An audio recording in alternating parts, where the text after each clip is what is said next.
Hello everyone, welcome to learning with Gautam YouTube channel. तो आज के इस वीडियो में हम करने वाले हैं बिहार एसटीटी के लिए म्यूजिक के यानी कि संगीत के महत्वपूर्ण प्रश्न को, जो कि आपके आने वाले एग्जाम के लिए काफ़ी ज़्यादा इंपॉर्टेंट प्रश्न रहने वाला है। तो आप लोग वीडियो को अच्छे से ध्यानपूर्वक और लास्ट तक जरूर देखिएगा। तो चलिए शुरू कर लेते हैं फर्स्ट क्वेश्चन से। और पहला क्वेश्चन है हमारा, किस राग में दोनों निषाद में लगते हैं? ऐसा कौन सा राग है जिसमें कि दोनों निषाद में लगते हैं? तो देश राग में दोनों निषाद में लगते हैं, यानी कि ऑप्शन इसका ई हो जाएगा। देखिए, किसी भी राग के बारे में ना आप लोग को केवल 5-6 बातें ही पता होनी चाहिए, जैसे देश राग है, इसका वादी क्या हुआ, संवादी क्या हुआ, इसका ठाट क्या हुआ, इसका गायन समय क्या हुआ, यानी कि राग देश को कब गाया जाता है, इसका आरोह क्या हुआ, अवरोह क्या हुआ। तो इतना सब आपको लोगों को पता होना चाहिए किसी भी राग के बारे में। अब आपके सिलेबस में कहीं पर भी मेंशन नहीं किया गया कि आपको राग देश के बारे में पढ़ना है, या फिर आप लोगों को किसी और राग के बारे में जैसे राग भूपाली के बारे में पढ़ना है। तो इस तरह से मेंशन नहीं किया गया कि ऐसे फिक इसी राग के बारे में पढ़ना है। सिर्फ आपके सिलेबस में बस इतना लिखा गया है कि रागों का विस्तृत अध्ययन करना है। अब जितना राग है उस सब के बारे में आपको पढ़ना पड़ेगा। तो आप लोगों को टेंशन लेने की जरूरत नहीं है कि क्या पढ़ना है क्या नहीं पढ़ना है। इसके लिए आप लोगों को पिछली वीडियो ऑलरेडी सिलेबस में बता चुके हैं कि इसके अंदर आपको क्या पढ़ना है, इसके अंदर आपको क्या पढ़ना है। और आप लोगों को जो पीडीएफ मिलेगा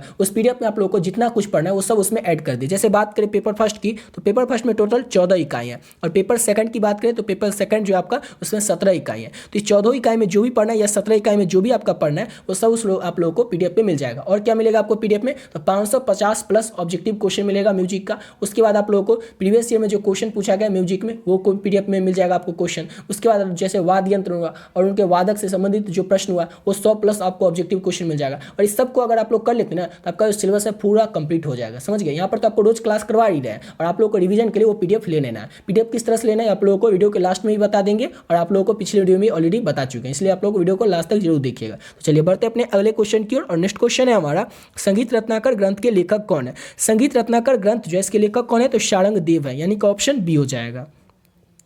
अगला क्वेश्चन है, राग भूपाली की जाति क्या है? राग भूपाली जो है किस जाति का राग है? तो औंडव जाति का राग है राग भूपाली, ऑप्शन ए हो जाएगा। नेक्स्ट क्वेश्चन है, 3 ताल में कितनी तालियां होती हैं? 3 ताल जो है इसमें 3 ही ताली होती है, यानी कि ऑप्शन इसका सी हो जाएगा। नेक्स्ट क्वेश्चन है, राग बिहाग किस ठाट के अंतर्गत आता है? राग बिहाग जो होता है किस ठाट के अंतर्गत आता है? तो राग बिहाग बिलावल ठाट के अंतर्गत आता है, ऑप्शन बी हो जाएगा। नेक्स्ट क्वेश्चन है, ताल रूपक में कितनी मात्राएं होती है? ताल रूपक जो है इसमें कितनी मात्राएं होती है? तो 7 मात्राएं होती है ताल रूपक में। अगला क्वेश्चन है, राग देश का संवादी स्वर क्या है? राग देश जो है इसका संवादी स्वर क्या होता है? तो प होता है राग देश का संवादी स्वर, ऑप्शन बी हो जाएगा। अगला क्वेश्चन है, नाद के कितने प्रकार है? ये जो नाद है ये नाद कितना प्रकार का होता है? तो नाद 2 ही प्रकार का होता है, ऑप्शन बी हो जाएगा। अगला क्वेश्चन है, वह राग जिसमें कि 2 कोमल स्वर लगते हैं। ऐसा राग जिसमें कि 2 कोमल स्वर लगते हैं वो क्या होता है? तो भैरव राग में। भैरव राग में क्या होता है? 2 कोमल स्वर लगते हैं। अगला क्वेश्चन है, राग अलैया बिलावल का ठाट क्या है? यहाँ पर क्वेश्चन है ना कि राग अलैया बिलावल का ठाट है। वैसे ही आपको बता चुके हैं, किसी भी राग के बारे में आपको वादी, संवादी, ठाट, गायन समय, आरोह, अवरोह इतना ही पता होना चाहिए। तो राग अलैया बिलावल का ठाट क्या होता है? तो राग अलैया बिलावल का ठाट बिलावल ही होता है, ऑप्शन सी हो जाएगा। अगला क्वेश्चन है, राग खमाज का वादी स्वर क्या होता है या फिर कौन सा है? राग खमाज जो है इसका वादी स्वर कौन सा है? 4 ऑप्शन में सबको बताना है। तो गौ जो है गौ इसकी होता है राग खमाज का वादी स्वर, यानी कि ऑप्शन क्या हो जाएगा? तो ऑप्शन इसका बी हो जाएगा। बढ़ते अपने अगले क्वेश्चन की ओर। नेक्स्ट क्वेश्चन है, ताल एक ताल में कितनी ताली होती है और कितनी खाली होती है? अब जो ताल एक ताल, इसमें ताली की संख्या कितनी होती है और खाली की संख्या कितनी होती है? तो ताल एक ताल में 4 ताली होता है और 2 खाली होता है, याद रखिएगा, ऑप्शन इसका ई हो जाएगा। अगला क्वेश्चन है, ठाट में कितने स्वर लगते हैं? जो ठाट है इसमें कितने स्वर लगते हैं? तो ठाट में 7 स्वर लगते हैं, ऑप्शन इसका सी हो जाएगा। अगला क्वेश्चन है, शांडव संपूर्ण जाति में कितने स्वर लगते हैं? शांडव संपूर्ण जाति जो है इसमें कितने स्वर लगते हैं? तो 6-7 स्वर लगते हैं शांडव संपूर्ण जाति में, ऑप्शन सी हो जाएगा। अगला क्वेश्चन है, राग काफी का वादी स्वर क्या होता है? राग काफी जो है इसका वादी स्वर क्या होता है? तो प होता है राग काफी का वादी स्वर, ऑप्शन सी हो जाएगा। नेक्स्ट क्वेश्चन है हमारा, 3 ताल में कितने विभाग होते हैं? ये जो 3 ताल है इसमें कितने विभाग होते हैं? तो याद रखिएगा, 3 ताल में 3 नहीं, 3 ताल में जो है 4 विभाग होते हैं। ठीक है, 3 ताल में कितने विभाग होते हैं? तो 3 ताल में 4 विभाग होते हैं, लेकिन ताली 3 ही होती है। अगला क्वेश्चन है हमारा, ध्रुपद में कितनी वाणियां है? ध्रुपद जो है इसमें कितनी वाणियां होती हैं? तो ध्रुपद में 4 वाणियां होती हैं, ऑप्शन बी हो जाएगा।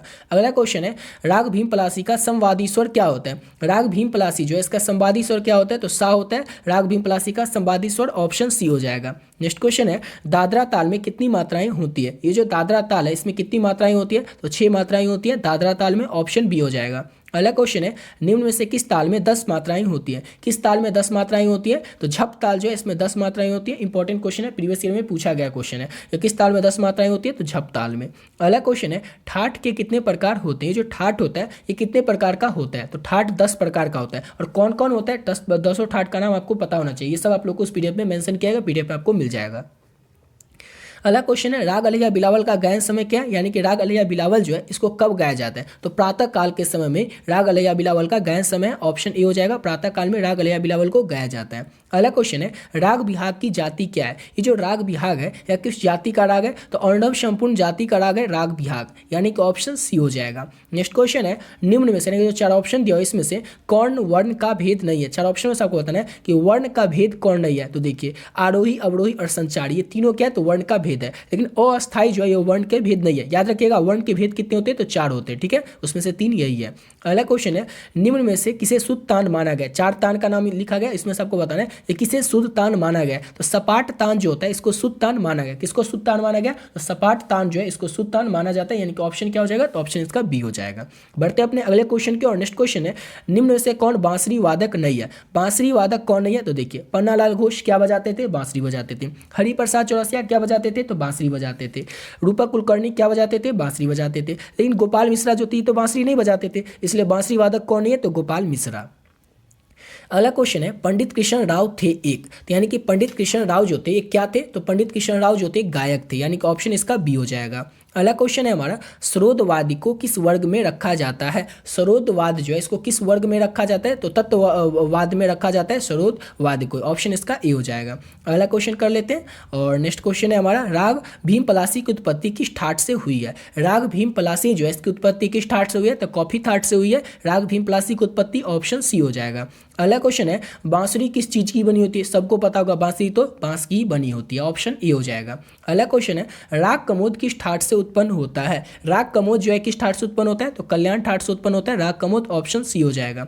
अगला क्वेश्चन है ताल में कितनी जातियां हैं। ताल जो है इसमें कितनी जातियां होती है, ताल में 6, 5, 7 या 8, चार ऑप्शन में सबको बताना है। तो ताल में 5 जातियां होती है, ऑप्शन इसका बी हो जाएगा। अगला क्वेश्चन है उस्ताद बड़े गुलाम अली का जन्म कहाँ हुआ था। उस्ताद बड़े गुलाम अली जो है इनका जन्म कहाँ हुआ था, तो लाहौर जो कि वर्तमान समय में पाकिस्तान में पड़ता है, यहाँ पर जन्म हुआ था उस्ताद बड़े गुलाम अली खां का, यानी कि ऑप्शन इसका ए हो जाएगा लाहौर में। अगला क्वेश्चन है हमारा विकृत स्वर कितने होते हैं। विकृत स्वर जो होते हैं कितने होते हैं, तो विकृत स्वर जो होते हैं वो 2 होते हैं, 3 होते हैं या फिर 4, 5 होते हैं। तो विकृत स्वर केवल 2 ही होते हैं, ऑप्शन इसका ए हो जाएगा। और आज के इस वीडियो का लास्ट क्वेश्चन है हमारा धमार ताल में कितनी मात्राएं होती है। धमार ताल जो इसमें कितनी मात्राएं होती है, तो 14 मात्राएं होती है धमार ताल में, ऑप्शन क्या हो जाएगा, तो ऑप्शन इसका डी हो जाएगा। इसी के साथ वीडियो ये पे कंप्लीट करते हैं और आप लोगों को ऊपर बताए थे कि पीडीएफ के बारे में आप लोगों को लास्ट में बताएंगे। तो जो लोग अभी तक पीडीएफ ले लिए वो तो वीडियो के यहाँ पर कंप्लीट करके खत्म हो गया, यहाँ से आप लोग छोड़ सकते हैं। लेकिन जो लोग अभी तक इस वीडियो को पीडीएफ को नहीं लिए उसको किस तरह से पीडीएफ को लेना वो आप लोग को बता देते हैं, ठीक है। और पिछले वीडियो में भी आपको बता चुके हैं। तो देखिए पीडीएफ में आपको मिलेगा क्या क्या, तो टोटल आप लोग को 5 पीडीएफ मिलेगा। इस 5 पीडीएफ में कौन कौन सा पीडीएफ रहेगा, क्या क्या रहेगा, तो देखिए पहला जो पीडीएफ रहेगा उसमें पेपर फर्स्ट का थ्योरी का पोर्शन 1 से 14 इकाई, अधिकतर लोगों का पेपर फर्स्ट ही रहता है। तो पेपर फर्स्ट में आपके टोटल 14 इकाई, 1 से लेकर के 14 इकाई, 1 से लेकर के 14 इकाई के अंदर जो आपको पढ़ना है, जैसे कि पहला है संगीत की उत्पत्ति कैसे, दूसरा है कर्नाटक संगीत, तीसरा है कि जितना बिहार का लोक संगीत कलाकार है उस सब के बारे में, फिर लोक संगीत कलाकार का उद्भव कैसे हुआ ये चौथा इकाई में। इस तरह से जितना कुछ भी आपको पढ़ना है कि उसमें जो भी पढ़ना है वो सब इसमें आपको मिल जाएगा। अगर आप लोग इसको पूरा पढ़ लेते हैं ना तो आपका जो पूरा जो थ्योरी का पोर्शन है पूरा आप लोग म्यूजिक को समझ जाएगा। अब जब म्यूजिक को आप लोग समझ गए पूरा अच्छे से पढ़ ले तो आपको क्या चाहिए, तो आपको चाहिए प्रैक्टिस के लिए क्वेश्चन। और प्रैक्टिस के लिए क्वेश्चन आपको कितना मिलेगा, तो 500 प्लस मिलेगा। ये तो 500 इसमें लिखा हुआ है लेकिन आपको 550 तक ऑब्जेक्टिव क्वेश्चन मिलेगा इसमें प्रैक्टिस के लिए, जो कि मोस्ट इंपॉर्टेंट ऑब्जेक्टिव क्वेश्चन रहेगा आपके एग्जाम के लिए। ये हो गया इसमें। सेकंड पीडीएफ में आपको भी वही इसी तरह से जैसे पेपर फर्स्ट में थ्योरी का रहेगा, उसका जिनका पेपर सेकंड होगा उनके लिए इसमें रहेगा 1 से 17 इकाई तक आपका पेपर सेकंड में जो भी थ्योरी का पोर्शन है वो इसमें रहेगा। तो आप लोग यहाँ पर थ्योरी पढ़ लिए, उसके बाद आप लोग 500 क्वेश्चन का प्रैक्टिस कर लिए। अब प्रैक्टिस जब कर लीजिएगा तो ये तो आपको पता होना चाहिए ना कि म्यूजिक में प्रीवियस ईयर में क्वेश्चन किस तरह से पूछा गया है। तो म्यूजिक में जो प्रीवियस ईयर में जो क्वेश्चन पूछा गया वो भी आप लोग इस पीडीएफ पे मिल जाएगा। इसमें आपको जितना भी म्यूजिक प्रीवियस ईयर में जो बीपीएससी में पूछा गया, एसटीटी में पूछा गया, सब आप लोग को इस पीडीएफ में देखने को मिल जाएगा। उसके बाद वाद्य यंत्र और उनके वादक से संबंधित 112 क्वेश्चन रहेगा, जैसे कि बिस्मिल्लाह खां क्या बजाते थे, पंडित रविशंकर क्या बजाते थे, हरिप्रसाद चौरसिया क्या बजाते थे। इस तरह के जो क्वेश्चन है वाद्य यंत्र और उनके वादक से संबंधित जो क्वेश्चन है ये आप लोगों को इस पीडीएफ में देखने को मिल जाएगा। टोटल ऑब्जेक्टिव क्वेश्चन की बात करें तो आप लोगों को 1000 प्लस ऑब्जेक्टिव रहेगा। इसमें रहेगा आपको 550, इसमें रहेगा 300-400 क्वेश्चन, इसमें रहेगा 112 क्वेश्चन। इस तरह से 1000 क्वेश्चन के करीब आप लोग को ऑब्जेक्टिव क्वेश्चन मिलेगा। इस सब को आप लोग कर लेते हैं और ये जो थ्योरी का पोर्शन है इसको कर लेते हैं, जो कि ये है। तो आप लोगों का जो सिलेबस है आप लोगों का पूरा सिलेबस वो अच्छे से कंप्लीट हो जाएगा। तो ये तो बात हुआ कि पीडीएफ में आपको क्या क्या मिलेगा। अब बात करते हैं कि लेना किस तरह से। तो इस पीडीएफ का प्राइस ओनली 30 रुपये 30 रुपीज़ है। और ऐसा नहीं है कि इसका प्राइस 30, इसका प्राइस इसका अलग अलग 30 है, नहीं। ये जो 5 पीडीएफ देख रहे हैं 1 2 3 4 5 पाँचों पीडीएफ है ना, इस पाँचों पीडीएफ का जो प्राइस है वो ओनली 30 रुपये 30 रुपीज़ है, ठीक है ना। इतना कम इसीलिए रखें ताकि हर एक आदमी इसको अफोर्ड कर सकेगा, हर एक बच्चा इसको अफोर्ड कर सकेगा और अपने आने वाले एग्जाम की तैयारी बहुत ही कम समय और बहुत ही बढ़िया तरीके से कर सकेगा। अब ये 30 रुपया जो है आपको पे कैसे करना है तो वो देखिए, ये नंबर है 7903820891, 7903820891। इस नंबर को जैसे आप लोग फोन पे, गूगल पे या पेटीएम में डालिएगा तो नाम आ जाएगा गौतम कुमार। उसमें आपको क्या करना है, ये 30 रुपया पे कर देना। इसका स्क्रीनशॉट ले करके जो पे कीजिएगा आप लोग 30 रुपये, इसका स्क्रीनशॉट ले करके आप लोग को इसी नंबर के व्हाट्सएप पे भेज देना है। व्हाट्सएप पे आप लोग स्क्रीनशॉट भेज दीजिएगा और नीचे मैसेज कर दीजिएगा म्यूजिक एसटीटी पेपर फर्स्ट या आपका पेपर सेकंड जो भी होगा वो मैसेज कर दीजिएगा और जो पांचों पीडीएफ है या जो आपका 4 लेना चाहे वो आप लोगों को मिल जाएगा पीडीएफ, ठीक है। तो इस तरह से आप लोग को इस पीडीएफ को लेना और आप लोग इस पीडीएफ को लेकर के बहुत ही कम समय और बहुत ही बढ़िया तरीके से अपने एग्जाम की प्रिपरेशन कर सकते हैं। आशा करता हूँ आप लोग वीडियो अच्छा लगा होगा। मिलते हैं नेक्स्ट वीडियो में नए वीडियो के साथ।